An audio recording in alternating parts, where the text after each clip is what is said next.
3, 2, 1.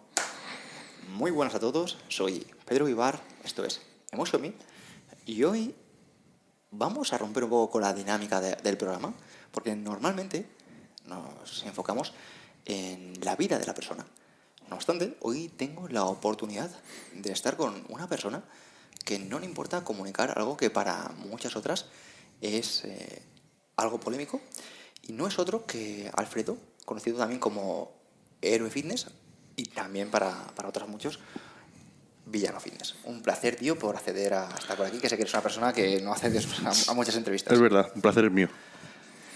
Bueno, tío, para el que ahora mismo no te vea, le invito a que vaya al canal de YouTube para que se dé cuenta de que eres una persona gigante. O sea, tú no te consideras gigante porque al final te estás sesgado por gente como Dwayne Johnson, hoy te diría que Shaquille O'Neal. Pero me gustaría que un poco te presentaras para las personas que no te conocieran y un poco que dijeras cuánto pesas, cuánto mides, porque eres aunque no eres culturista de competición, eres un tío que podría estar perfectamente en competición en culturismo. Bueno, sí, quizá por dimensiones sí. Pues bueno, yo como has dicho, soy Alfredo, también conocido en redes como Héroe Fitness o Villano Fitness, según por qué perfil me conozcan. Básicamente a lo que me dedico dentro de las redes es a divulgación e información sobre el tema del fitness, entrenamiento, etcétera. Esa sería más la parte de Héroe Fitness, y la parte de Villano Fitness estaría más orientada al tema del dopaje, del uso de farmacología en el deporte, etcétera, y es por eso por lo que quizás se me conoce más, al menos últimamente, que es un contenido más polémico y que le gusta más a la gente, o que le interesa más a la gente. Entonces, básicamente, esa sería mi presentación. Respecto a peso, etcétera, pues mido como entre 1,75 y 1,80. Redondeamos a 1,80 y luego redondeamos a 2 metros si hace falta. Y peso, pues unos 113, 114 más o menos, ahora mismo. Joder, definido. Más o menos definido, sí. Eso también es importante. No en punto de culturista de competición, pero bueno, más o menos sí. Mira, tío, te quiero decir, como te lo he dicho antes de cámaras y de micros, que yo personalmente te he traído este episodio porque como que veo una injusticia en cómo está el trato a las personas que utilizan fármacos, sustancias para mejorar el rendimiento. Y hace relativamente poco, pues me metí en un perfil de caza, porque bueno, también creo que la caza también se ha juzgado, les han dado mucha caña, y a mí personalmente pues me encanta meterme en fregados. Sí. Me encanta meterme en cositas que la gente normaliza, la gente da su opinión y tira la piedra y esconde la mano, ¿no?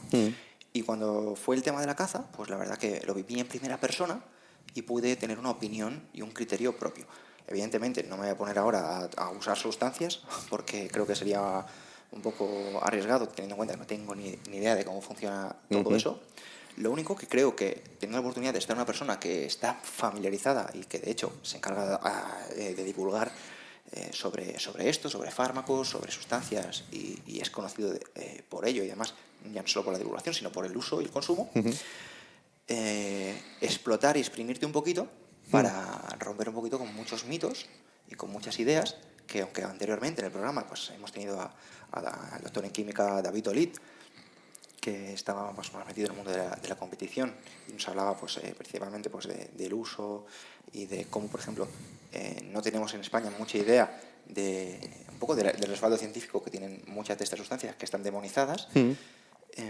Pues me encantaría pues, acompañar un poquito con tu experiencia y con tu visión para dar de conocer a esto. Así que, dicho esto un poquito como presentación, me gustaría que me dieras un poco la visión de por qué crees que están tan mal vistas con respecto a lo que tú ves que son en realidad. Bueno, pues como dices, es exactamente igual que el caso de la caza, que es que según si estás fuera o dentro del mundillo lo ves de una manera, y probablemente lo que ocurre es que la mayoría de la gente está fuera de este mundo y no ha tenido nunca la intención o el interés de saber más y profundizar más, ¿no? Entonces, es una cuestión que es pues que quizá por algo cultural, porque siempre se ha asociado el mundo del gimnasio, quizá del uso de ciertas sustancias a personas con pues con un nivel cultural bajo, pues personas conflictivas, pues lo típico, ¿no? El típico, todo el mundo tenemos en la cabeza el estereotipo de ciclado de gimnasio, ¿no? Entonces, todo este tipo de cuestiones a la población que es ajena a esto, pues eso, le hace construirse una imagen que quizá no es realista, o quizá en algunos casos sí que lo es, pero obviamente es una generalización que me parece errónea. Entonces, ahora veremos cómo, pues bueno, se puede hacer, se puede combinar esto, y veremos que incluso hay perfiles de gente que la población no se imaginaría que también hace uso de estas sustancias y que todo el mundo, digamos, que aplaude o que ni siquiera se para a pensar. Y de hecho, el uso de este tipo de sustancias para mejorar la composición corporal, la estética, el rendimiento, pues por su propia naturaleza están en un montón de estratos de la sociedad, en un montón de sectores, como puede ser el tema del espectáculo, como puede ser el tema del deporte profesional, no solamente en los gimnasios, sino el tema de deportistas de cualquier disciplina, en fin, un montón de gente, ¿no? Entonces, yo creo que básicamente es un prejuicio basado en el desconocimiento. Es que precisamente lo que estás comentando es algo que yo he visto desde hace mucho tiempo. O sea, yo, de hecho, en la felicidad es el problema, escribí sobre ello y escribí cómo, por ejemplo, se aplaude con facilidad a gente como Arnold Schwarzenegger, a Stallone, a Van Damme, a Dwayne Johnson, La Roca, a muchas personas, evidentemente, que destacan por el uso de fármacos y de sustancias, pero se critica al ciclado de Jim. Y bueno, más allá de todo esto, me ha encantado un punto que pensaba sacar más adelante, y que es el de gente que no parece que utiliza sustancias, Sí. como por ejemplo pueden ser opositores, gente que compite pues en carreras populares, gente que incluso, pues como tú has dicho, del mundo del espectáculo, que va a salir en una peli, Sí. y simplemente pues lo que quieren es una pérdida de grasa, un punto y demás, que también están usando sustancias y que realmente pues lo tienen muy calladito, porque como está tan mal visto y demás, pues queda mejor así, ¿no? Y encima el mérito, pues para mí. Claro. La cuestión es que también la población del gimnasio o la población culturista es un sector diana muy fácil, porque claro, es obvio que los utilizan y es súper sencillo de identificar. Tú ves a una persona que tiene un físico muy desarrollado y te das cuenta de que eso natural no es, ¿no? Entonces es muy fácil. Y aparte, no sé si decirlo envidia, porque es muy fácil decir que la gente critica a los demás por envidia, ¿no? Pero sí que es verdad que cuando una persona, por ejemplo, ¿no? El típico comentario de mira ese ciclado, la gente está en la playa, por ejemplo, y aparece una persona muy en forma que lógicamente pues hará uso de fármacos o no, quizá, pero que tiene un físico que llama la atención, y lo fácil es tirar ese trabajo por tierra, decir, pues será un ciclado, será un cani, no una persona sin ninguna formación, sin ningún tipo de capacidad intelectual. Entonces, bueno, pues eso, todo lo que decía, los prejuicios, ¿no? Y el tema del uso de sustancias en otras disciplinas, y obviamente, claro, por ejemplo, en el tema de los actores, preparación para un papel, obviamente son herramientas, ¿no? Son herramientas que, por ejemplo, un actor, igual que puede tener, o se pueden usar, por ejemplo, efectos especiales, etcétera, pues la mayoría de actores no se dedican durante todo el año a mantenerse en forma, y obviamente no les compensa ni siquiera el tema de llevar un régimen de ejercicio y nutrición durante todo el año para un papel en concreto, que van a hacer una vez en la vida. Entonces, lógicamente, tiene mucho sentido que estas personas hagan uso de unas herramientas para un momento concreto, igual que hacen uso de cualquier otro tipo de herramientas que tienen a su disposición, como decía, efectos secundarios, maquillaje, etcétera, ¿no?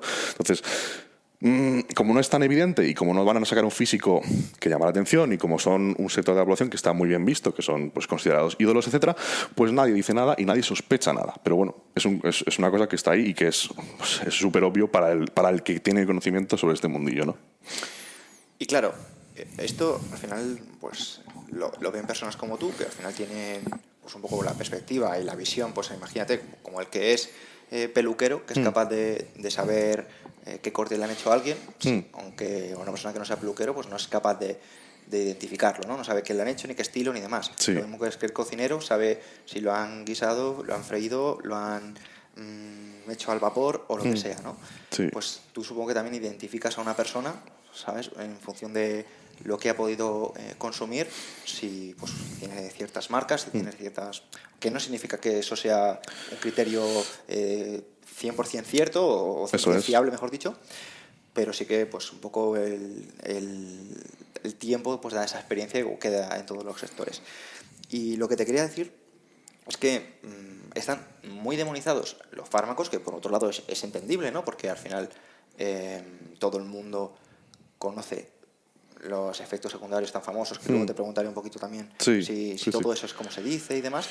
Pero lo que te quiero preguntar es que, al final, ¿no pasa que otros fármacos que a lo mejor no están enfocados al rendimiento, pero que son de farmacia igualmente, son nocivos y tienen efectos secundarios y son pues malos para la población según su uso, y que igual que otros fármacos no se pueden combinar con alcohol, deben combinarse con una buena nutrición, deben combinarse pues, con ciertos hábitos, con descanso y demás, y la gente lo entiende, pero cuando los efectos secundarios son por fármacos que se utilizan, por ejemplo, para mejorar el rendimiento o para las ganancias de masa muscular, que encima vamos a ir un poquito a poner contexto, que yo sepa o que yo recuerde, los fármacos o los anabolizantes se crearon para que personas que tenían accidentes graves o personas que perdían grandes masa muscular, que perdían fuerza, que perdían una parálisis por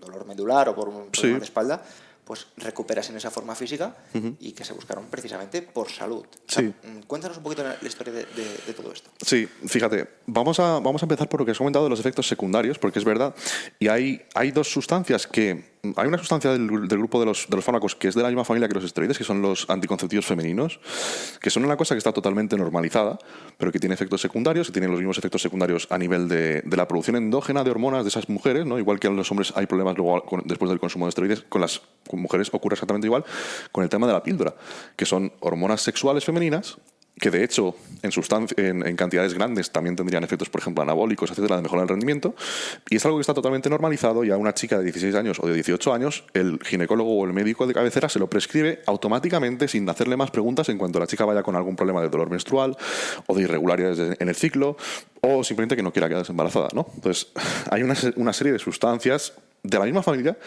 que se usan con total descontrol y que se prescriben con total descontrol, sin ningún seguimiento, y que aquí no ocurre nada. Y, por ejemplo, otro grupo de sustancias que no son medicamentos, pero que tienen efectos secundarios y que todo el mundo tiene bien vistos, son, por ejemplo, el tabaco y el alcohol. El tabaco, afortunadamente, cada vez menos. Yo creo que cada vez la gente se da cuenta de que tiene muchos prejuicios y básicamente ningún beneficio, pero el consumo recreativo de alcohol es algo que está súper extendido y aquí nadie dice nada. Entonces, una persona, por ejemplo, en mi caso en particular, yo he sido siempre deportista, nunca he consumido ningún tipo de sustancia, jamás, ni siquiera alcohol, o sea, nunca, yo no tuve la fase de la juventud del tema de botellones, etcétera. Sin embargo, a mí la gente muchas veces me ha llamado, pues, junkie, drogadicto, ¿no? Por el tema del consumo de sustancias para mejorar el rendimiento. Entonces, la gente, simplemente por ese concepto que tienen de que usar sustancias para mejorar el rendimiento es trampa, cuando las trampas son algo contextual, depende de en qué situación sea. Es decir, yo estoy cometiendo una trampa si estoy compitiendo contra otros que no pueden usar sustancias, pero si yo estoy usando sustancias porque yo tengo un objetivo estético o físico y no compito con nadie y no estoy rompiendo ninguna regla, por definición no puedo estar cometiendo una trampa. Entonces, la gente ve muy mal el consumo de ciertas sustancias porque pueden ser trampa y, sin embargo, el consumo de otras sustancias que causan efectos nocivos para la salud, como es el alcohol cuando sales de fiesta, está perfectamente visto y nadie se le ocurriría decir a una persona eres un junkie o eres pues cualquier otra cosa pues negativa, ¿no? Entonces son una serie de contradicciones en la sociedad probablemente basados en la falta de reflexión sobre el tema. Me ha gustado un punto que has dicho, porque lo has enfocado desde cómo precisamente se juzga a las personas cuando realmente tú no estás compitiendo. O sea, tú no estás diciendo voy a tomar fármacos para competir. O sea, yo tomo fármacos porque, de hecho, justo escuché una entrevista que hizo Jordi Wild que decía, yo no he competido en culturismo y no sé si competiré ni demás, porque yo quiero... O sea, lo mío es que soy vigoréxico. O sea, eso es, claro.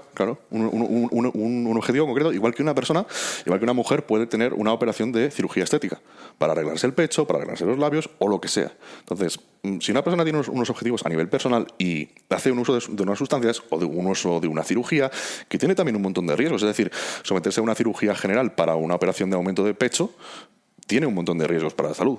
pues los mismos o de naturaleza diferente, pero un riesgo parecido puede ser el uso de sustancias para mejorar tu estética corporal, porque simplemente ese es tu objetivo. Pero tú no estás haciendo daño a nadie, ni estás pues eso, haciendo trampas, ni nada así, ¿no? Luego, a lo mejor alguno puede decir, no, está haciendo trampa porque va a estar más fuerte y cuando vaya a la playa va a ligar más que yo, ¿no? Pero eso ya sería una cuestión pues totalmente ridícula, ¿no? Sí, la verdad que sería gracioso, ¿no? Un poco considerar una ventaja competitiva, ¿no? Claro, bueno, sí, a ver, al fin y al cabo la vida es una guerra y una competición, ¿no? Pero, claro, pues de ahí a llamarlo trampa, pues bueno. También es que creo que el hecho de que las sustancias no sean legales, en muchos casos, es lo que la gente lo ve como algo tan negativo. Lo único que esto es para mí un poco dicotómico, porque, que mal no recuerde, ciertas sustancias antes eran legales, luego no eran legales, luego volvieron a ser legales. Claro, y además pueden ser legales, ilegales en un sitio sin prescripción. Por ejemplo, en España no puedes ir a una farmacia y comprar anabolizantes, pero si vas a México sí es legal. Entonces, ¿qué pasa? Que vamos a basar nuestros criterios éticos o morales en la legalidad. Entonces, si yo me voy a México, ya automáticamente ciclarme o usar sustancias para mejorar mi estética ya está bien porque es algo legal y lo puedo comprar en la farmacia, ¿no? Entonces, bueno, es un argumento, ese sí que es un argumento un poco cojo. Claro, es que es algo curioso un poco porque pasarías de ser un delincuente en España a ser una persona fuerte en México. Sí, sí, de todos modos hay que aclarar una cosa con esto, y es que en España el consumo no está penado. Entonces, tú si te los compras y los venden en la farmacia, hay farmacias en las que, pues bueno, pues por falta de rigor del farmacéutico o lo que sea, te los pueden vender, ¿no? Entonces, como con otras drogas, la responsabilidad nunca recae en el consumidor. En España, consumir anabolizantes no es un delito. Sería importarlos, sería venderlos, pero el hecho de consumirlos en sí no es un delito.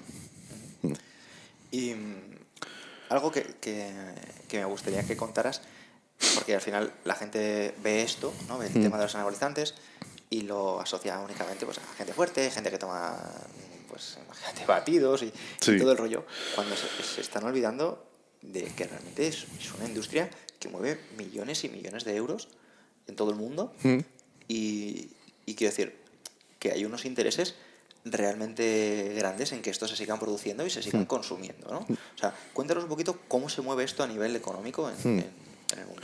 Bueno, a lo que es a nivel económico, no sé en qué posición estará dentro del tema de las industrias, ¿no? Pues igual cuando se habla de otras industrias, digamos, B, tipo pues, drogas, prostitución, etcétera, no sé en qué lugar se ubica, pero es verdad que muchos traficantes, en el sentido tradicional de la palabra, se han movido hacia estos fármacos porque las penas son menores, las penas de cárcel por tráfico, etcétera, y los beneficios son muy grandes, ¿no? Y además, pues, habitualmente tratas con personas menos peligrosas que una plantación de opio o una plantación de cocaína, etcétera, ¿no? Sí, es un negocio un poco menos... Sí. Y encima es un negocio recurrente. Sí, claro. Aparte, o sea, entonces, habitualmente hay varias vías de negocio, ¿no? Pues, medicamentos sacados de farmacias que luego otros distribuyen, o bueno, hay laboratorios clandestinos, en fin, hay una serie de diferentes vías o formas de hacerlo, ¿no? Me gustaría que contaras, tío, porque jope, es que realmente me salen tantas posibilidades hablando de esto, ¿no? Porque está el tema de la legalidad, el tema del uso. Pero volviendo a otro tema que has sacado, es que esto lo utilizan no solo los que van al gimnasio, ¿no? Hemos dicho antes, en oposiciones, hemos dicho antes, gente que compite en carreras populares. Sí. La liga de fútbol, tenemos el caso, por ejemplo, de Leo Messi, que ha estado utilizando, por ejemplo, sustancias para mejorar el rendimiento, como es la hormona de crecimiento, que es algo que se ha normalizado mucho, pero que eso le está dando una ventaja competitiva cuando realmente que era 2 centímetros más bajo que otros naturales. En concreto el caso de Messi es un poco complicado porque, bueno, cuando era joven se le prescribió, de forma justificada o no, pues nunca sabremos si realmente había un interés detrás, ¿no? Tienes una persona que es un freak del fútbol y a su vez tú, pues bueno, con la excusa de la edad a lo mejor quieres potenciar un poco su físico, ¿no? Pero bueno, sí, el resto de casos, pues bueno, ya son... El caso de Messi, pues bueno, como decía, es un poco difícil de juzgar, ¿no? No vamos a decir que directamente lo doparon para mejorar su rendimiento, pero bueno. Claro, porque, a ver, vamos a hablar un poquito concretamente de fármacos, porque estamos hablando muy, muy general, y ahora que estamos hablando, pues, hormona de crecimiento, testosterona y demás, se sabe que, evidentemente, las sustancias pues te hacen ganar masa muscular. Sabes que otras sustancias te hacen ganar fuerza. Sabes que otras te van a hacer perder grasa. Entonces, esto suena un poco panacea. Luego ya te preguntaré por efectos secundarios y todo claro. el rollo. Pero primero que a mí me suena todo fantástico y digo, wow, pues qué lástima que todo esto sea ilegal y todo el rollo, porque al final suena todo muy bien, ¿no? También quiero hacer un disclaimer en letras mayúsculas y fosforitas, que no estamos incitando a nadie a consumir sustancias, simplemente estamos tratando, yo al menos, de buscar información en algo que desconozco, ¿vale? Así que, disclaimer por aquí, no estamos diciendo que queremos que nadie... Por supuesto, en absoluto. Sustancias. Te quiero preguntar, tío, porque ¿cuáles son los beneficios de tomar sustancias? Por ejemplo, aparte de estos tan famosos. Sí, veamos. Como decías, hay muchos grupos de sustancias y cada grupo, digamos que afecta de una forma al individuo, afecta a un sistema dentro del individuo y por tanto produce unas mejoras de rendimiento diferentes, ¿no? Entonces, tenemos la mítica familia de los esteroides, que es lo que todo el mundo considera el dopaje común, ¿no?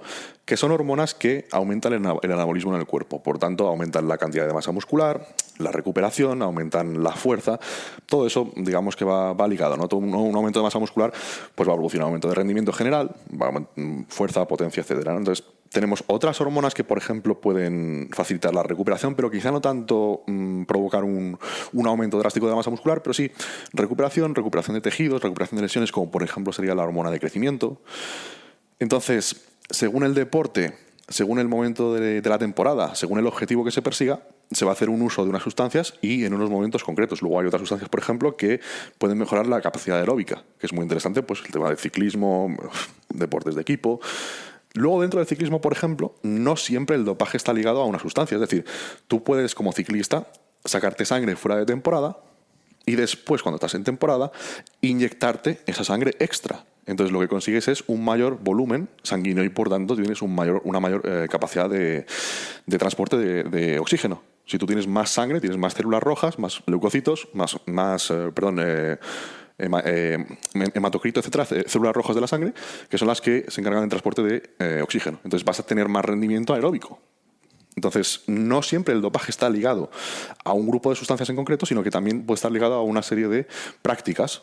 En este caso, por ejemplo, una transfusión de sangre que te quitas en un momento en el que no estás compitiendo y no la necesitas, la conservas y luego te introduces cuando estás en una fase competitiva y no darías un positivo por nada, ¿no? Solo luego si tienes un exceso de células rojas, etcétera, pues a lo mejor en un control te lo pueden detectar, pero si siempre juegas, digamos, al límite de lo que es fisiológicamente posible o natural, pues nunca vas a dar positivo, aunque realmente estás haciendo uso de unas prácticas, pues, digamos, que mejoran el rendimiento de forma artificial, ¿no? Y eso precisamente de pasar los controles, que es algo que tenemos el famoso caso de Lance Armstrong, sí, y de cómo, por ejemplo, consiguió 7 Tours de Francia y hasta que no pasó por el programa de Oprah y confesó un poco pues haber utilizado sustancias, aunque había pasado todos los controles habidos y por haber, sí, pues no le pillaron, ¿no? Y lo que me gustaría que contaras también, aparte de cómo se pueden pasar controles y todo el rollo, es ¿qué te parece? Porque a mí me parece ridículo que se aplauda tanto durante tantos años, 7 años, a una persona que ha conseguido logros superhumanos y demás, y que luego se le demonice tanto. Sí. Quiero decir, ¿no es un poco contradictorio? Sí, ahora después hablaré del tema del mérito, etcétera, con esto de Armstrong, pero primero para el tema del pasar los controles, veamos, como es algo que depende del hombre, es decir, una persona te va a hacer un test, una persona te va a gestionar, todo está gestionado por humanos, no hace falta que entremos ya en el tema de manipular pruebas o manipular marcadores biológicos para no dar un positivo, sino que simplemente por ser un sistema basado en humanos, que un humano te tiene que ir a hacer la prueba, un humano tiene que mandar la prueba al laboratorio, ya es un sistema muy fácil de corromper si hay dinero de por medio. Entonces, puedes tener un caso de una persona que, si van a hacer una analítica a un deportista muy famoso que no interesa que dé positivo, como sería la figura de un Lance Armstrong, o en el fútbol, por ejemplo, no digo que se haya dopado, pero una figura como Cristiano Ronaldo, si una figura como Cristiano Ronaldo da positivo en el fútbol, las repercusiones económicas de esto serían increíbles. A nadie le interesa que Cristiano Ronaldo dé positivo. Entonces, independientemente de que dé o no, si tenemos tantos intereses económicos detrás, y tenemos un sistema que depende de seres humanos y de su conciencia y de su capacidad de no ser, digamos, manipulados o comprados económicamente, pues entonces, si de por sí quizá podemos pagar a alguien para que manipule las pruebas, o nos pueden avisar antes de tiempo para que el deportista se prepare, o avisarnos antes de tiempo para que el deportista tenga tiempo de preparar a otra persona que manipule las pruebas. En fin, hay un montón de cuestiones. Y luego, una vez que asumimos que se están llevando a cabo todos los protocolos de prueba antidopaje sin ninguna manipulación, es decir, que viene una persona en un momento aleatorio de la temporada, te hace una prueba, te mira cómo meas en el bote y te saca sangre de él personalmente. Una vez que estamos ahí, ese deportista puede haber manipulado, digamos, los tiempos de detección de las sustancias y en ese momento no dar positivo, porque pueden haberle avisado, o puede haber hecho un uso más sofisticado del tema del dopaje y con sustancias, por ejemplo, que solamente duran unas horas en el cuerpo. Entonces, tú tienes un margen de unas horas para hacerte el test. Si tú tienes un margen de unas horas para hacerte el test y puedes controlar o coordinar con el timing de la sustancia, pues a lo mejor cuando meas en la bolsita o donde sea, ya esa sustancia no va a dar positivo. Después tenemos, en casos más sofisticados de países que tienen programas de dopaje más sofisticados subvencionados por el Estado, como pueden ser China o como era Rusia, puedes tener sustancias que todavía la WADA, la Asociación Mundial Antidopaje, no puede detectar. Tiene test que todavía no detectan ni esa sustancia ni los metabolitos, que son las sustancias que se producen al asimilar esa sustancia en el cuerpo. Entonces hay un montón de posibilidades. Está la manipulación directamente de las personas que están ocupadas de eso. Está el control del tiempo de detección de las sustancias para poder manipularlo y que, aunque te hagan un control, si tienes alguna hora de margen, poder dar negativo. Y, por ejemplo, incluso en países más sofisticados con más recursos, simplemente usar sustancias que todavía no se pueden detectar. Que es un poco lo que sucede cuando pasan 4 o 8 años de unos Juegos Olímpicos. Exacto. Y llega una persona y dice, no, esta ya no es oro. Exacto. Está descalificada. Esto ocurrió con la halterofilia y ha sido una carnicería tremenda porque los de 2008 y 2012 se han ido haciendo retest de esas muestras y unos años después hemos encontrado con que a lo mejor los 5 primeros han dado en todos positivo. Entonces ha habido unos casos brutales de dopaje y además es curioso porque han dado positivo por sustancias que son muy poco sofisticadas. Por esteroides, por ejemplo, que son muy rudimentarios, muy antiguos, pero que usaban ciertos métodos para camuflar esas pruebas o que manipulaban los tiempos de detección. Y entonces hoy en día podemos detectar algunos metabolitos que a lo mejor duran ya meses dentro del cuerpo y antes no se podía. Entonces tú usas a lo mejor una sustancia hace 8 meses y con las pruebas de hoy no lo detectas, pero a lo mejor dentro de 5 años hemos descubierto otro metabolito de esa sustancia que dura 15 meses y entonces ya con esa tecnología volvemos al pasado, volvemos a repetir las pruebas de dopaje en esas muestras extraídas en el año 2021, por ejemplo, y ahí sí que da positivo. Entonces, pues sí, en halterofilia, por ejemplo, ha sido una caza brutal. Pues mira, tío, ahora se ha abierto una ventana que quiero atravesar y es que has dicho, el primero, el segundo, el tercero, el cuarto e incluso el quinto Sí. han podido dar positivo. Y tío, mira, yo soy súper fan de la NBA. A mí me flipa la NBA, me encanta el deporte americano y pues, soy fan de gente como LeBron James. Que bueno, evidentemente LeBron James tiene cerca de 40 años y es un tío que te machaca de espaldas casi desde... Bueno. Sí, que lleva 15 años manteniendo o incluso aumentando su nivel. Exactamente, ¿no? Y que estamos viendo cómo gente se recupera de lesiones, digamos, con procesos que realmente serían mágicos y evidentemente la gente normal no nos recuperamos tan rápido, ¿no? Sí. Yo a nivel personal llevo 2 años para recuperar mi nivel y entrenamiento y me machaco bastante, ¿no? Y ves cómo esta gente tiene una lesión gravísima y en 6 meses sacan mejores marcas. Yo soy un pro de espectáculo y considero, ¿no tiene más sentido, ya que están pillando al primero, al segundo, al tercero, que sean obligatorio competir dopados para que no haya gente que está compitiendo en mejores circunstancias que otros, sino que ¿quieres competir? Vale, pues vas a pasar como la NBA. Que sepas que van todos dopados. Y hacer otra liga, como por ejemplo hace la gente que hace culturismo natural, es decir, no, mira, yo hago esto por salud, yo hago esto, ya no es por rendimiento, ya no es porque hay gente que además que no distingue salud de rendimiento. Y el deporte de competición no es de salud, porque te estás jugando pues tu físico. Efectivamente. Entonces, ¿no sería mucho más de sentido común que este tipo de sustancias estuviesen reguladas y que las personas las consumieran abiertamente para evitar que unos sean tramposos y otros pues se estén quedando de tontos? Sí, yo opino como tú. Yo opino que el deporte es espectáculo y que, lógicamente, quieras o no, al final estás empujando a la gente a que haga uso, en este caso, ilegítimo de sustancias. Porque tú, por un lado, le estás exigiendo a los deportistas que cada año hagan burradas más grandes. Y por otro lado, los persigues y los acosas con controles antidopaje. Entonces, creas un escenario de... digamos que favorece a unos y es contrario para otros, porque, por ejemplo, un país con muchos medios, un deportista con muchos medios, va a tener mucha capacidad de pues, utilizar unas sustancias en fin. Y los países pobres que tienen menos recursos y que no tienen un programa de dopaje hecho a medida para sus deportistas, pues, lógicamente, están en un escenario peor, ¿no? Comparativamente peor, y no pueden competir en igualdad de condiciones. Entonces, si deberíamos permitir el dopaje, abre un debate muy, muy profundo, porque, claro, sería acabar, digamos, con toda la ética del deporte que hemos tenido hasta ahora. Toda ¿no? la ética que se supone que tiene el deporte, porque estamos viendo que realmente eso no existe. Porque, y ya ahora no voy a dar nombres, pero todos conocemos casos de deportistas que se pasan un año fuera de competición, curiosamente cuando tienen una lesión, cuando sabemos que luego vuelven excelentemente. Y son deportistas que no voy a dar nombres, de los cuales yo soy muy fan, del mundo del tenis, del mundo de pues, lo que sea, y tienen lesiones graves y luego vuelven muy bien. Entonces, yo quiero que esos deportistas sigan compitiendo y sigan compitiendo al mejor nivel. Y quiero, sobre todo, que no se les acose, porque al final lo que estamos es para que disfrutar un poco de las habilidades. Y a todos nos gusta cuando vemos a Usain Bolt que baja de los 9,50 y pico. Sí. A todos nos encanta ver esas cosas, ¿no? Y sobre todo, algo que me gustaría conocer tu opinión, que es algo que le he dado un montón de vueltas, es ¿no tendría más sentido que si esto estuviese regulado y un poco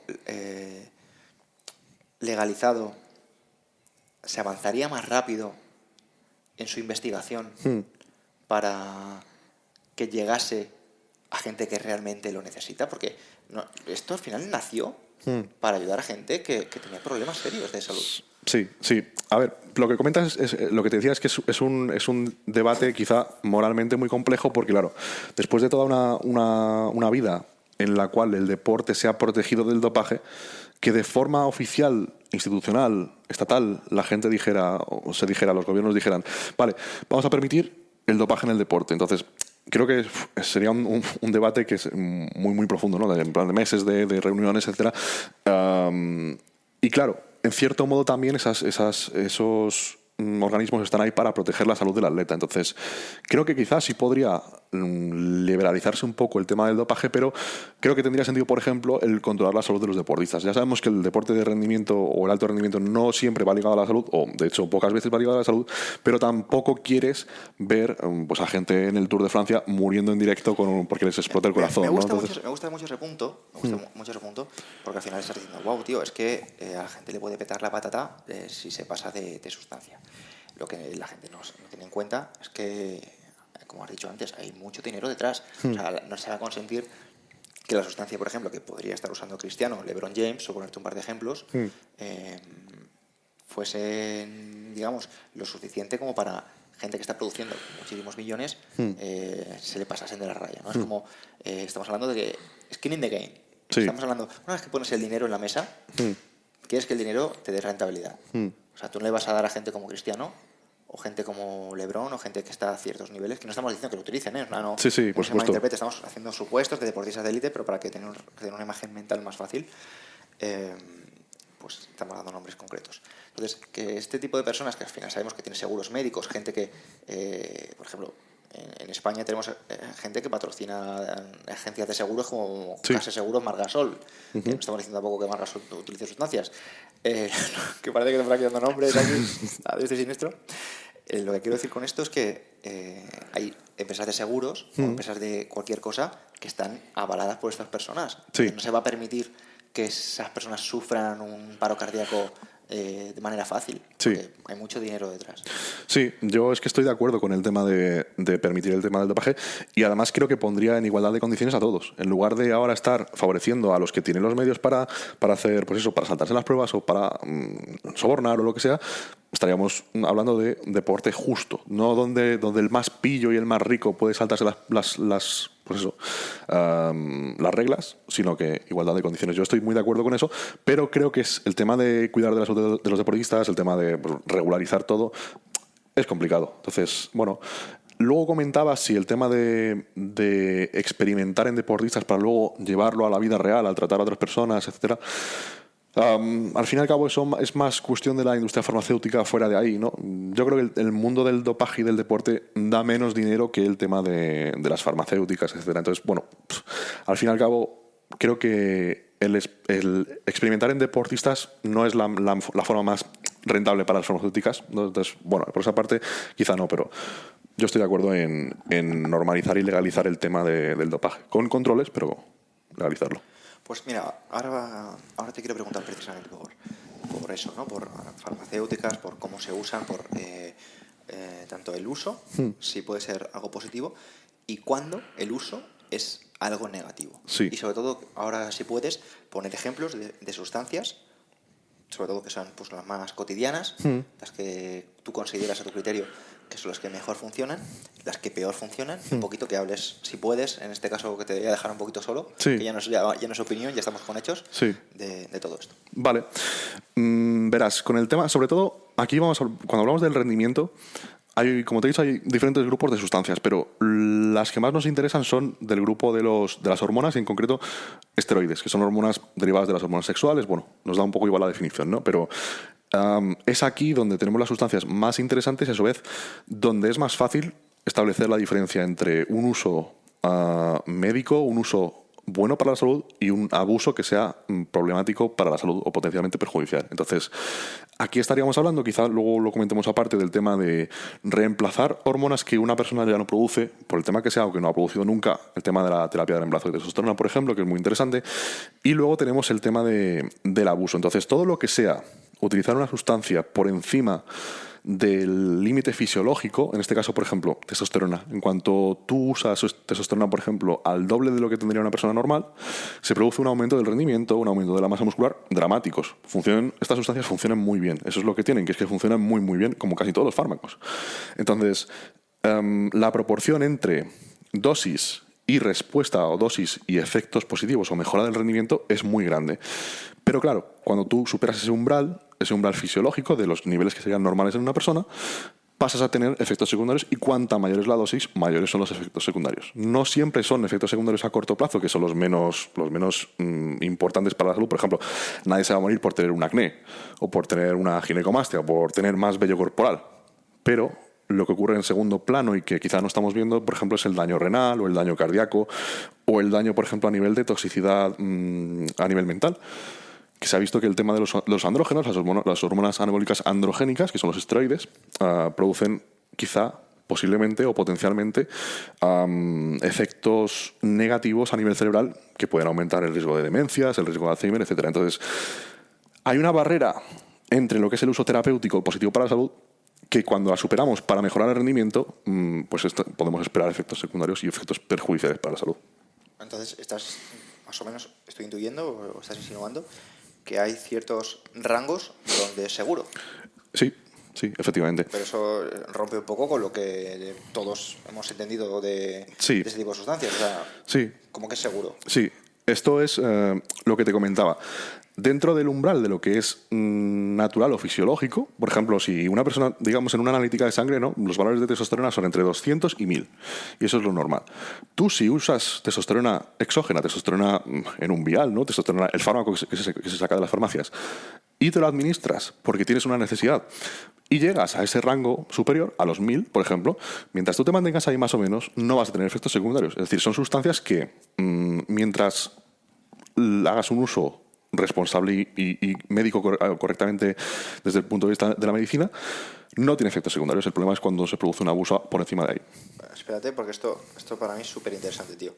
O sea, estás más o menos no sé si es algo que puedes ahora mismo respaldar o hay estudios que dicen que Sí. si tú puedes tomar ciertas sustancias y no tener efectos secundarios, Sí. ¿están garantizados y demás? Sí, la cuestión es que, claro, cuando tú usas esas sustancias hasta un nivel, digamos, fisiológicamente aceptable, el aumento de rendimiento no va a ser grande. Entonces, cuando entramos en niveles que producen un aumento dramático de la masa muscular, del rendimiento, etcétera, es cuando estamos en rangos suprafisiológicos, por encima de lo fisiológico, por encima de lo natural. Entonces, claro, siempre que usemos estas sustancias para mejorar nuestra masa muscular o rendimiento de forma notable, vamos a estar en ese terreno donde ya sí hay efectos secundarios. Wow. Pues tío, eso sinceramente es algo que es muy rompedor, porque algo que es un poco, pues creo que disclaimer o que rechaza mucho el público, porque yo me acuerdo cuando iba al gimnasio, que a lo mejor empezaba a tomar batidos de proteína y me daba miedo. O sea, me daba miedo tomar batidos de proteína porque pensaba que eso, imagínate, se me iba a caer el pelo, como que te voy a contar a ti, ¿no? Esas cosas Sí, que te el dicen, hígado, el todo, hígado ¿no? se me va a romper el hígado, ¿no? Sí, Ese sí, tipo de sí. historias. Y luego ya, pues evidentemente, profundizas, porque al final lo bueno que tiene esto es que hacerle caso a tu madre, que es una persona que no tiene ni idea de batidos de proteína, ni de proteínas, Sí, sí, pues sí. no tiene mucho sentido, pero poco a poco te informas y rompes un poco con esos mitos. Sí, Pero a mí, esto que tú me estás diciendo, que hay un punto en el que no es insano, sí. al igual que puede ser, por ejemplo, tomar un batido, me rompe los esquemas, tío, sinceramente. Sí, a ver, yo es que yo tengo una visión particular del uso de estas sustancias. Y es que habitualmente cuando, en el mundo del culturismo, yo estoy dentro del mundo del culturismo, pero como aficionado. Pero digamos que mi interés por el uso de estas sustancias viene de otro punto, que es el de el transhumanismo o el mejorar las capacidades o el potencial del ser humano. Entonces, esa es la parte que a mí me interesa más, no el tema de estar muy grande o musculado con mucha fuerza, que también, sino del uso de estas sustancias para mejorar la calidad de vida, para mejorar el rendimiento a niveles normales, no a niveles de superhombre, ¿no? Entonces, en este contexto, todo el uso de... Pero tú estás enfocándote en tu caso a nivel de superhombre, porque, tío, Sí, o sea, tú estás en sí, 113 kilos. yo particularmente sí, Vale. sí, pero mi interés vino de otro sitio, ¿no? Y es que, por ejemplo, todo este tipo de sustancias no tienen que ser... La testosterona, por ejemplo, es un esteroide. Es un esteroide que usa la gente en el gimnasio para ponerse fuerte. La testosterona es una hormona presente naturalmente en todos los hombres y en las mujeres también. Hay otras sustancias, otras hormonas derivadas de la testosterona. A lo mejor la gente ha oído hablar de la nandrolona o el winstrol, ¿no? Que es el nombre comercial de una hormona que se llama estanozolol. Todas estas sustancias provienen o derivan de la estructura básica de la testosterona. Entonces, todas ellas están modificadas para que tengan unos efectos un poco diferentes de la propia testosterona en sí. Entonces, algunos por ejemplo, no se convierten en estrógenos como sí hace la testosterona, otros se unen con más afinidad hacia los receptores de los músculos y, por tanto, producen menos efectos secundarios a nivel general en el cuerpo, pero más aumento de masa muscular, etc. Entonces, estas sustancias tienen aplicaciones médicas y aplicaciones deportivas que dentro de un uso responsable y a dosis bajas pueden aumentar la calidad de vida, el rendimiento, etcétera. Y, por ejemplo, yo siempre he defendido el uso de estas sustancias en gente mayor, en gente que ha perdido masa muscular, en gente que ha perdido movilidad. Cuando una persona mayor se queda en cama por una enfermedad, se queda convaleciente, se parte una cadera, etcétera, esa persona ya de 80 años o de 70 años es irrecuperable. Eso es una sentencia de muerte para una persona. Entonces, la única forma de recuperar a una persona que lleva en cama a lo mejor un mes en un hospital, que tiene 80 años de edad, la única forma de hacer que esa persona pueda volver a andar, a recuperar su vitalidad, su fuerza, su energía, es mediante el uso de estas sustancias.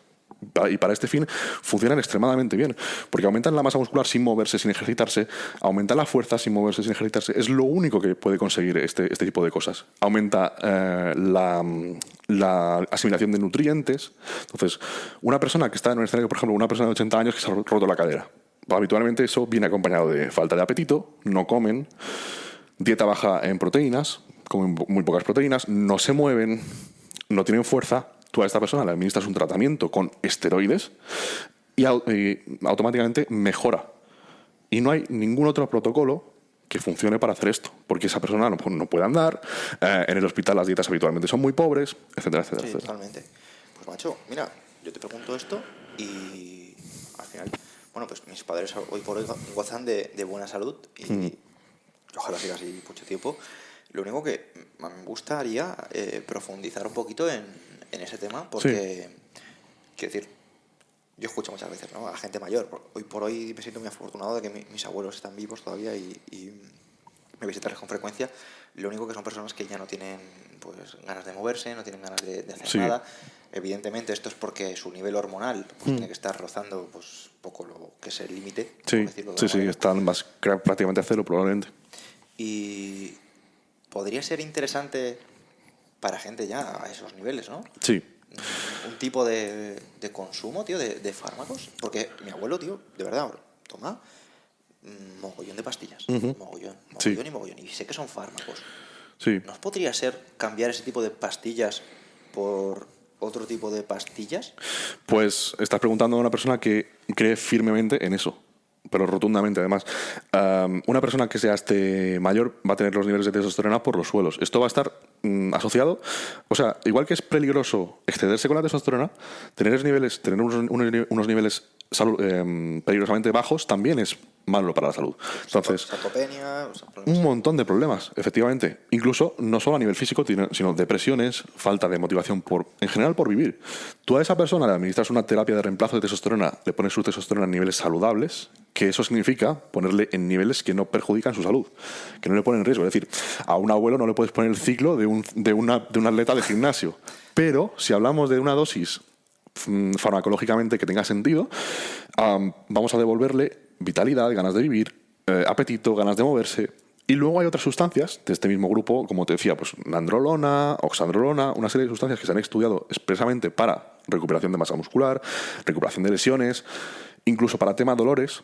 Todo ese tipo de sustancias mejorarían radicalmente la calidad de vida de una persona y no serían, digamos, los culpables, o no acelerarían o no aumentarían su riesgo de mortalidad. Estas personas ya van a morir por otros motivos, por problemas cardíacos, en general porque envejecer es un problema, es una enfermedad en sí mismo, y estas personas al final terminarán muriendo de salud. Pero si podemos acompañarles y mejorarles la salud mientras ocurre eso, es decir, esos últimos 10 o 15 años de su vida, para mí tiene todo el sentido del mundo usar este tipo de sustancias en esas personas. Wow, tiene mucho sentido, tío, lo que estás diciendo, y de verdad que vuelvo a mandar el disclaimer de que no quiero que nadie se ponga aquí ahora mismo a hacer el chiflado. Tengo que decir que, por desgracia, en España y en otros muchos países también, a nivel médico los esteroides están muy mal vistos, y esta aplicación del uso de esteroides para personas que están desvalidas, que están muy, muy mayores, etcétera, no es común. Es muy infrecuente, pero son fármacos que funcionan excelentemente para eso. Y si alguien tiene a sus mayores en esa situación, les recomiendo que investiguen, que busquen estudios y que planteen a su médico si es una opción el tratarle con este tipo de sustancias. Ya luego, según el médico y su flexibilidad, le dirá que sí o le dirá que no.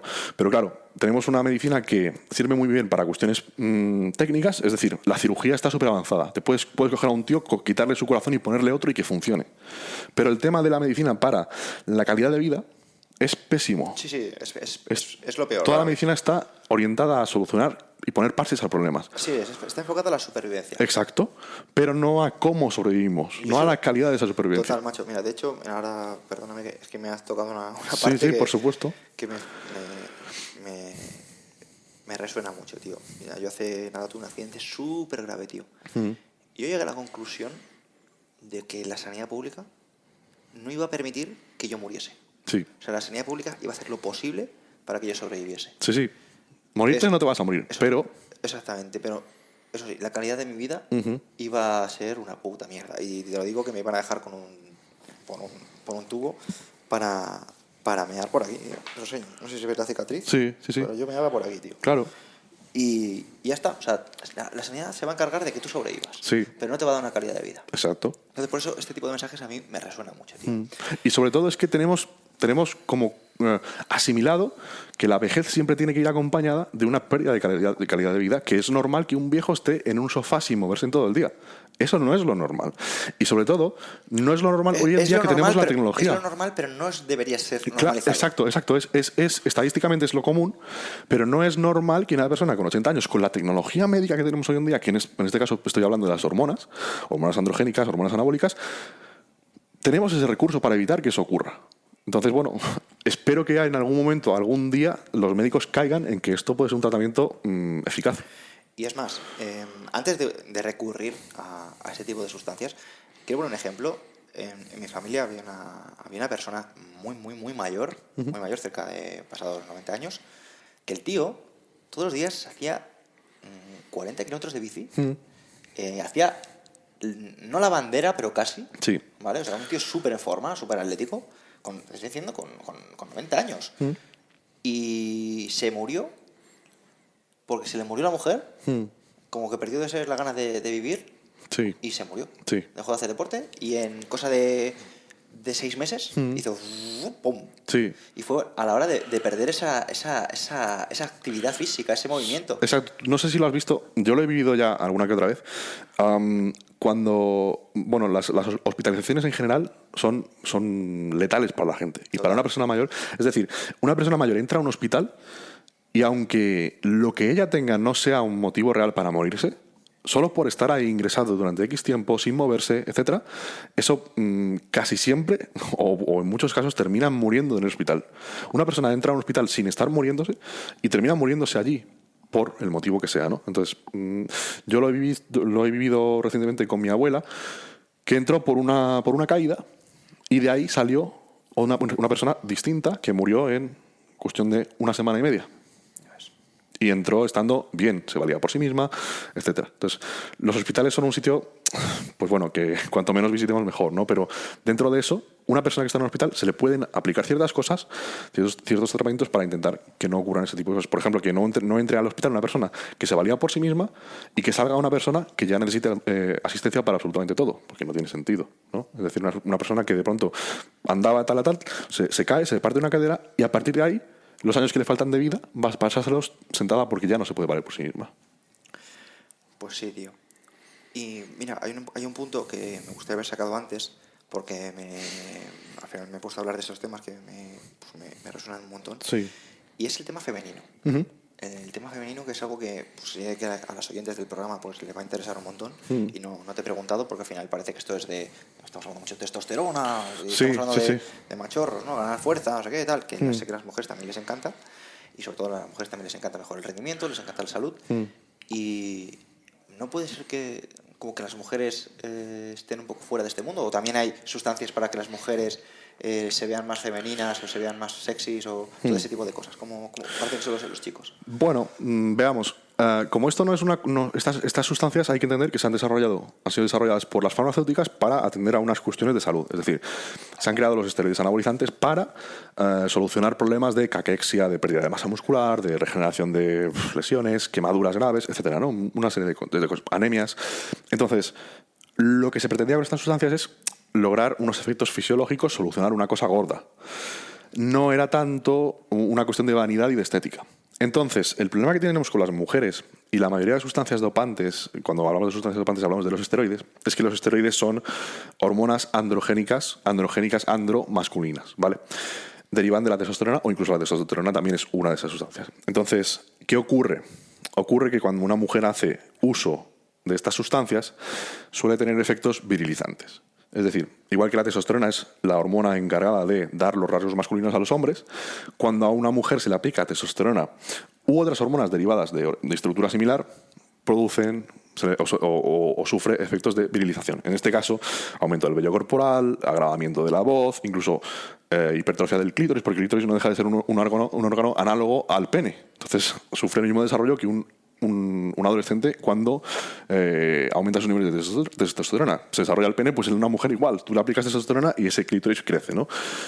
Entonces, dentro de las sustancias habituales para la mejora del rendimiento, fuerza, estética, todas tienen una serie de efectos negativos en las mujeres que no tienen los hombres, porque un hombre hacerse más masculino casi nunca es negativo, al problema de alopecia o este tipo de cuestiones, pero que son un poco superficiales. Pero que una mujer se le agrave la voz, le salga barba, etcétera, pues es un poco más incómodo, ¿no? Entonces, el tema del dopaje para mujeres no está muy explorado porque el tema de dopaje para hombres nunca fue pensado así. Es decir, las sustancias que usamos los hombres para doparnos nunca fueron pensadas para doparnos, para mejorar el rendimiento, para hacer trampas, ¿no? Entonces, las mujeres usan estas sustancias y ellas tienen efectos negativos, los hombres no, por suerte, porque derivan de la testosterona. Muy interesante y muy aclaratorio, que creo que era importante, porque me da que, aunque estamos haciendo disclaimer, va a haber personas que Sí, por eso siempre si veis a gente, a chicas del mundillo fitness, siempre escucharéis que tienen la voz más grave, los rasgos un poco más endurecidos, más masculinos. Es por estos efectos secundarios. Rasgos más angulosos, ¿no? Claro, sí. Pues te quiero preguntar, tío, un poco por cómo ves tú este mundo de aquí a 10 años. ¿Cómo ves el mundo este de los anabolizantes del futuro? Bueno, como te decía, los esteroides nunca han sido fabricados para culturistas y para su uso en el deporte. Son fármacos que de por sí, pues de rebote, funcionaban muy bien para esto. Entonces, partiendo de esa base, hacia el mundo del culturismo no podemos esperar que haya grandes inversiones en sustancias que generan masa muscular. En la medicina ahora están orientándose los esfuerzos hacia los SARMs, que son sustancias que interactúan con el receptor androgénico, ese mismo receptor al que se unían estas hormonas androgénicas, la testosterona y otros esteroides, pero que no se unen a otros receptores androgénicos del cuerpo. Es decir, tú en todo el cuerpo tienes receptores androgénicos. Los tienes en el músculo, que es donde nos interesa, porque activan esa síntesis proteica, ese aumento de la masa muscular.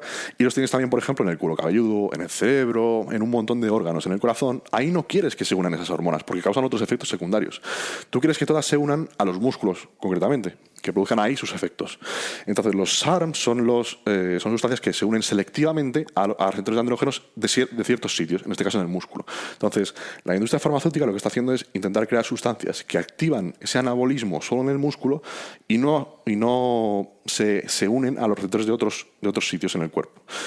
Entonces, el dopaje a nivel de calle, a nivel de gimnasia, a nivel de gente sin recursos, pues va a seguir siendo los de siempre. Los esteroides y ahora los SARMs, que son esta nueva como segunda generación, que de momento todavía siguen un poco en pañales y siguen teniendo los mismos efectos secundarios que los esteroides normales, ¿sabes? Entonces, a ese nivel, yo creo que el tema del dopaje en el deporte va a seguir siendo un poco rudimentario, salvo en terapias génicas, ¿no?, de alteración de los genes, como en China, ¿no?, estos programas de intentar crear superhombres que por nacimiento son superatletas.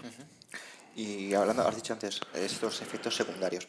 Puedes dejar un poco, porque habrá personas que evidentemente lo tengan súper claro, porque sepan al final de a lo mejor otras cosas que has dicho, ¿no?, en otros sitios, pero para que no sepa qué efectos secundarios puede haber con el uso de fármacos, ¿podrías hablar rápidamente de la mayoría? Sí.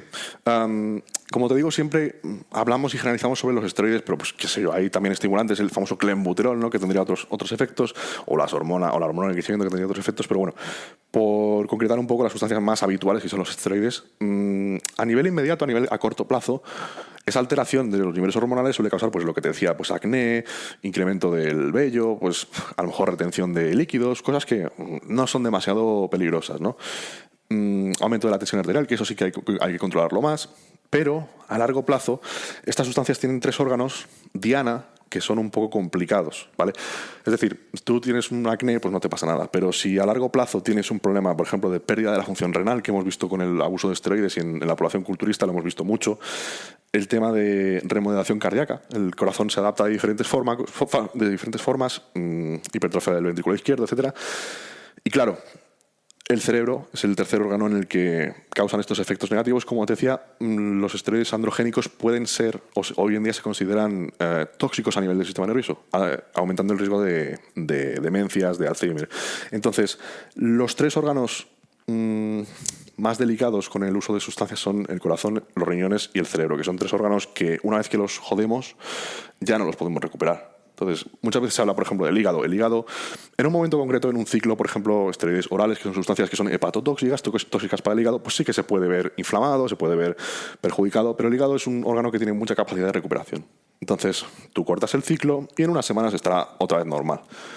Pero, como te decía, los 3 órganos delicados son el corazón, los riñones y el cerebro, que son los órganos que a largo plazo, con este abuso, hay que vigilar más y seguramente la mayoría de culturistas terminen teniendo problemas y terminen cojeando de uno de estos 3. Pues muy interesante y sobre todo al final que quede claro que no todo es rosa y maravilloso. Así que, pues tío, pues para terminar me gustaría que si pudieras dejaras un mensaje, una idea para que las personas que estén aquí se quedasen con él y agradecerte este ratito, tío. Bueno, podría hacer lo que comentábamos de la reflexión de que realmente este tipo de sustancias, primero de todo, tienen un uso médico. Es decir, no son sustancias que no son drogas, no producen adicción a nivel en el sentido de como otras drogas recreativas, ¿no? Uno puede volverse adicto a la sensación, a un físico, pero en sí son hormonas, igual que son hormonas, por ejemplo, los anticonceptivos femeninos, o es hormona la insulina que usa un diabético, o la hormona de crecimiento, son hormonas que de por sí no son adictivas. Eso quiero dejarlo claro porque muchas veces se asocia el consumo de sustancias para mejorar el rendimiento con ser un yonki, ser adicto, etc. No son sustancias que produzcan digamos, adicción mono. La pérdida de calidad de vida en el sentido de que una persona se vaya a arruinar por ellas o vaya a perder su trabajo, es decir, no van a producir una pérdida de rendimiento intelectual o como otras drogas clásicas, ¿no? Y por supuesto que son sustancias que están en un montón de ámbitos de la vida. Al final no hemos comentado mucho el tema de, por ejemplo, en el mundo del espectáculo, en el mundo de otros deportes. Son herramientas que quizá mucha más gente de la que pensamos utiliza. Y mucha gente no se le nota y no lo pensaríamos nunca, pero utiliza. Tú si vas a un gimnasio normal, mucha gente hace uso de estas sustancias y tú nunca lo adivinarías.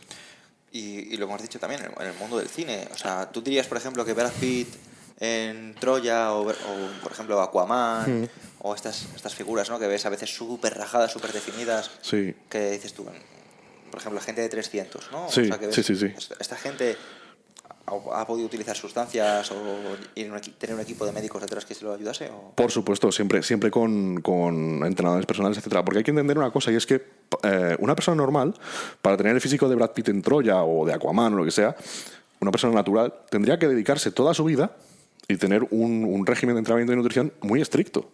Es decir, mantener esos físicos para una persona normal a pie de calle exige un sacrificio durante todo el año. Sí, durante todo el año y a largo plazo. Entonces, estas personas son actores profesionales que se dedican a prepararse para un papel. No están todo el año preparándose o no viven 5 años para pasar en una película que va a durar 4 meses de rodaje. Entonces, estas personas hacen un uso de estas herramientas para un momento puntual, en un momento concreto, asesorados por médicos, etcétera. Pero bueno, que quede clara una cosa. Los asesores personales y los entrenadores personales de estos actores de Hollywood, etcétera, no tienen unos protocolos súper avanzados o súper complejos. De hecho, muchas veces, muchos de ellos simplemente son los típicos bros de gimnasio, no de toda la vida, ciclado, un preparador, y les ponen un protocolo cualquiera. Quiere decir que Brad Pitt seguramente no se ha preparado con un protocolo de química súper avanzado, sino con lo básico que usa el ciclado del gimnasio de abajo, ¿sabes? Entonces, sí, sin duda, sí que es una herramienta que usan, pues no te diré todos, pero casi todos los actores que se preparan para un papel concreto. Porque, piénsalo de otra forma, ¿no sería una tontería que un actor no usase estas herramientas y dejase que la competencia le ganase? Es decir, si tú estás preparándote, compites contra otro para prepararte para un papel, no vas a andarte diciendo, no, yo quiero ser natural, me voy a preparar un año a arroz y pollo para hacer este papel. No, pues dame dos meses de preparación con química, con sustancias, y ya está. Me preparo para el papel y quedo mejor que uno natural. Sí, porque nadie está diciendo que gente como Dwayne Johnson sea natural, ¿no? Claro. Y otra cosa que también, que tampoco hemos comentado, perdona que me salte, es la cantidad de gente que también lo utiliza para carreras populares, oposiciones. Exacto. En oposiciones, tío, en bombero concretamente, hay marcas de campeonato de España. Sí, el tema de las marcas de carrera y las marcas de 1000 metros y 3000 y tal, eso es una barbaridad, sí. Claro, cuando hay controles, por ejemplo, en esas oposiciones, en esas carreras populares, vemos marcas que son una auténtica locura. De hecho, alguna vez hemos visto cosas graciosas, como por ejemplo que anuncien que van a hacer test antidopaje en una carrera popular, y hemos visto auténticas desbandadas de atletas. Esto es cierto, igual que en algún campeonato de culturismo hace un par de años o 3, en el campeonato del País Vasco, anunciaron que iban a hacer un control de antidopaje en una federación que habitualmente no hace controles, y quedaron, pues no sé, de varias decenas quedaron a lo mejor 5, 6 o 10 atletas, ¿no? El resto se fueron corriendo todos, sí. Pero en carreras, y de hecho, a mí que hago este tipo de contenido, el tema de gente que se prepara para oposiciones, me hacen muchas consultas. Yo no hago asesoramientos a nivel personal, pero me viene mucha gente a preguntar cómo puedo. Entonces, policías, bomberos, sí que para preparar estas pruebas hacen uso de estas sustancias, sí. Es algo muy común. Y es común y bueno, la verdad que me gustaría, si alguien no se ha quedado con el mensaje que he intentado transmitir, y que pues Alfredo la verdad que me ha echado una mano brutal, es el hecho de no juzgar a algo que seguramente tu colega, el primo de no sé quién y un montón de gente que tienes alrededor está usando y que cuando vemos por la tele pues aplaudimos, ¿no? A Aquaman, a todo este tipo de Sí, cosas sí. y luego criticamos al de al lado, ¿no? Sí. Y por otro lado, también quiero decir una cosa, ¿eh? Si algo no me gusta a mí de este tipo de sustancias es el que no lo dice.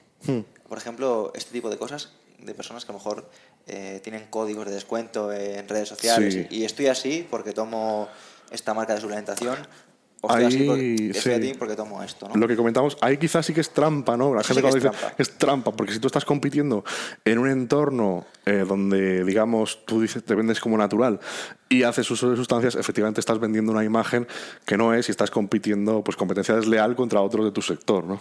Exactamente. Es que creo que eso al final es lo que realmente hace daño porque es el mentir. O sea, Sí. ya no estás diciendo realmente... es que lo peor es que cuando dicen, no, estoy así de fuerte porque entreno muy duro como Claro. muy bien y tomo esta suplementación. Tío, escúchame, Sí. que te siguen un montón de gente. Y ya no voy a entrar en la frustración. Entro un poco en los valores que estás transmitiendo. Quiero decir, oye, mira, a mí, por ejemplo, lo que tú haces me mola un montón porque tú, al final, lo que dices es, mira, yo consumo esto y hago esto, ¿entiendes?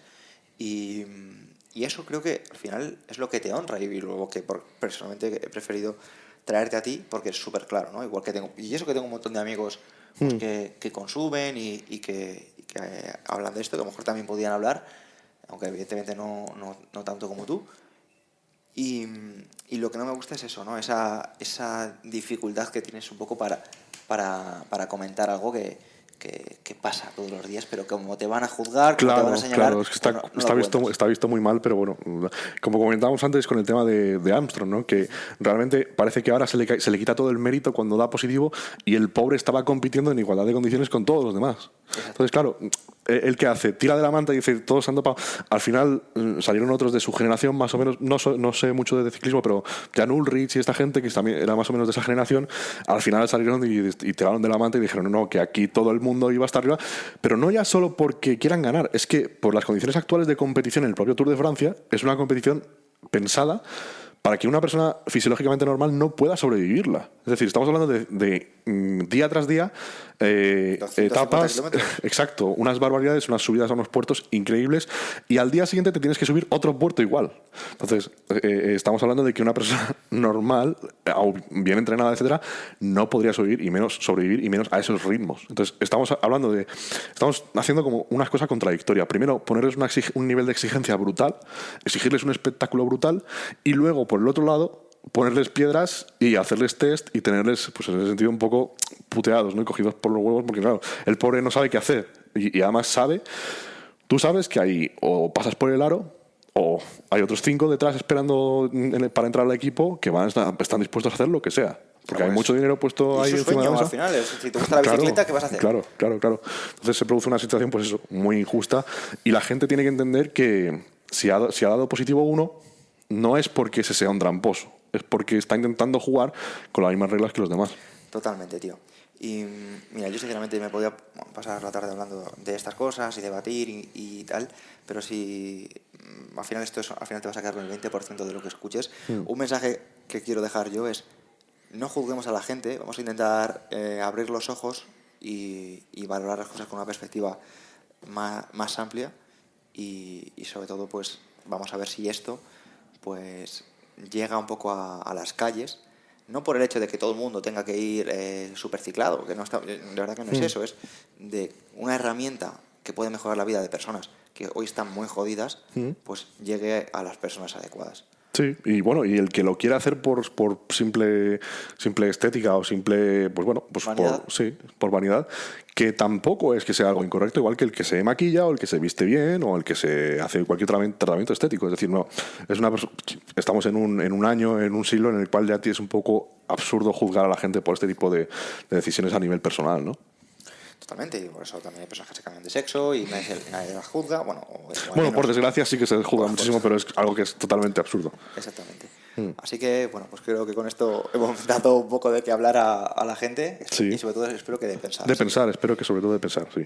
Me encantaría que si estás escuchando esto lo compartieras por tus redes sociales, nos mencionaras, dejaras tu opinión, y si te hemos hecho pensar o te hemos hecho reflexionar o compartes algo con nosotros, o si nos quieres poner verdes y decir que somos unos insensibles, unos insensatos por fomentar todo esto, también te lo agradecemos, porque que hablen de ti aunque sea mal. Eso es. Un abrazo y muchas gracias por este rato. A ti, hasta luego.